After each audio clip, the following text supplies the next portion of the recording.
Dear students, let us begin the third part of the lesson on foreign policy, meaning, definition, concept and nature, in which we will discuss about the elements of realism and idealism in India's foreign policy. Realistic decisions of foreign policy are basically aggressive. It places national interest and security above ideology, ethics and morality. The realist thinkers believe that acquiring power is the ultimate interest of every country. The security of the country can only be achieved through increasing power. For a realist, everything is centered around power. Realists claim that the international system is anarchic. There is no central power to control and govern each country. There is no international body to regulate the behavior of the state. Thereby, the realism talks about how to attain power. Hence, a country can ensure its own safety and by maximizing its power, which is the only way to survive in the international system. It also argues that politics is a struggle for power. Therefore, war is the legitimate means of protecting national interest. Realism justifies that it is a natural to use force and violence in acquiring national interest. For instance, after the 9/11 terrorist attack on the US, the then President George Bush decided to invade Iraq, thinking that if Saddam Hussein, leader of Iraq, remains in power, it would lead to further more similar terrorist attacks on the United States. In order to secure the US territory, the US waged a war on Iraq and captured Saddam Hussein and named this action as a war on terror. A realist foreign policy can also be divided into two parts. One is offensive, the other one is defensive realism. What is offensive realism? Creating an imbalance of power or maximizing power to achieve security through domination and hegemony. It promotes aggressive expansion. The US decision to wage a war on terror is one of the examples of offensive policies.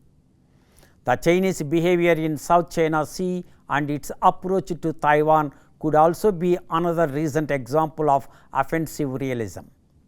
China claims that Taiwan was part of it and it vowed to unify it with mainland China even with force if required.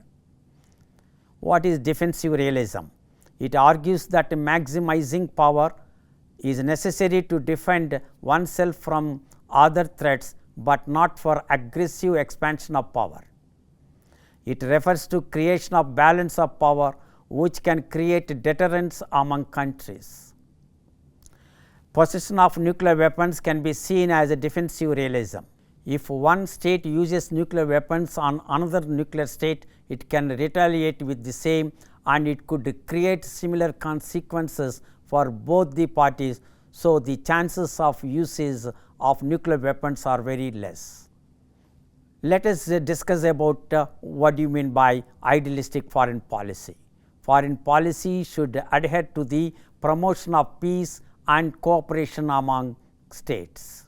In an idealist point of view, foreign policy should reflect ethical, moral and philosophical values of a country. Foreign policies need to focus on creating universal brotherhood and peace. Idealism completely denies the use of force and violence. It states that in the anarchic condition of the world, peace and harmony could only be achieved through engagement and cooperation. It argues that nuclear weapons and other ammunitions should be eliminated and disputes should be resolved through negotiations. Idealism believes in collective help rather than self-help. It also emphasizes the importance of international organizations like United Nations to promote peace, security and stability. When it comes to the nature of India's foreign policy, India in the beginning opted for idealism rather than realism. India's foreign policy has been largely based on the ideals of the freedom struggle, Gandhian philosophy, and the traditional idea of Vasudhaiva Kutumbakam, the world as one family. This resulted in India's decision for developing close relations with all the countries or cooperating with them in promoting world peace and freedom. India was a colony of the British once. Having had a bitter experience, immediately after independence, India supported anti-colonial and anti-imperialist movements. India is working for the third world and its people. India represents the voice of voiceless. India is also working for the elimination of all kinds of discrimination among countries. Furthermore, post-independence, India believes that sovereignty of decision making and economic development is necessary for maintaining its voice in the international environment. Hence, India adopted the policy of non-alignment and did not join either the capitalist or the socialist bloc, but it welcomed economic support from others. India has been influential in establishing relations with newly independent states in Asia and Africa. The Afro-Asian unity led to the formation of the non-alignment movement, which gave voice to all underdeveloped countries. The idealist nature of India's foreign policy is evident in instances like its agreement with China for the full integration of Tibet with China in 1954. India has been one of the founding members of the United Nations and has extended its support for the development of the United Nations to maintain peace and cooperation across the world. But in regard to a realist nature, it should be mentioned here that India has been maintaining defensive realistic foreign policies rather than offensive. As a result, India had faced wars from its neighboring countries like Pakistan and China. It is yet to resolve border disputes with its neighbors. There are hardly instances where India adopted offensive policies with any country. India was not seen as a hegemonic power. India has an elder brother attitude than big brother attitude towards its neighbors. Let us conclude what we have learned so far. Foreign policy is a guiding principle of international relations to accomplish national interest. It is created based on certain principles and objectives. Foreign policy is basically a dynamic in nature and it tends to change according to time and internal and external conditions. India's foreign policy since its independence has focused on idealistic principles such as peaceful coexistence, independence of decision making, promoting world order based on equality, rendering support to the United Nations, advocating peaceful settlement of disputes and extending bilateral and multilateral cooperation at regional and global levels. India aims to promote and protect its national interest, maintain sovereignty, protect its diaspora, promote international peace and arms reduction, achieve economic and national development, oppose discrimination and colonialism. Foreign policy helps to fulfill national interest and to make India's foothold in international arena. Foreign policy analysis is a study of the management of external relations and activities of states as distinguished from their domestic policies.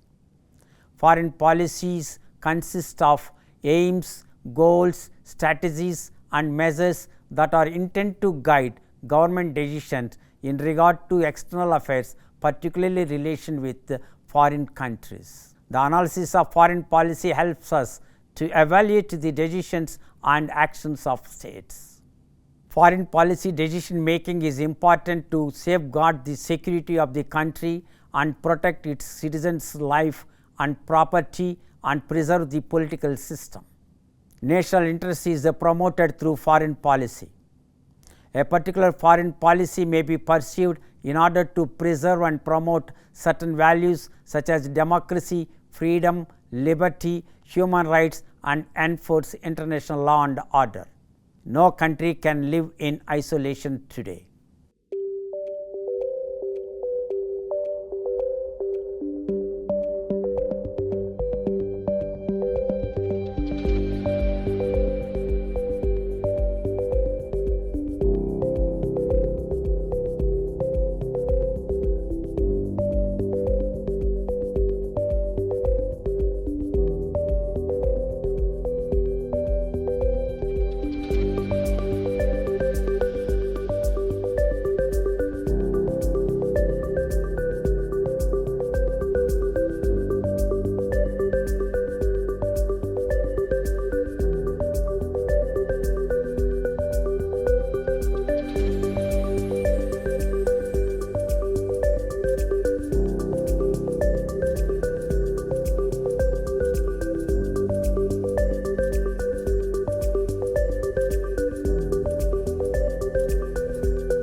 I hope you understood all the concepts we discussed in the lesson.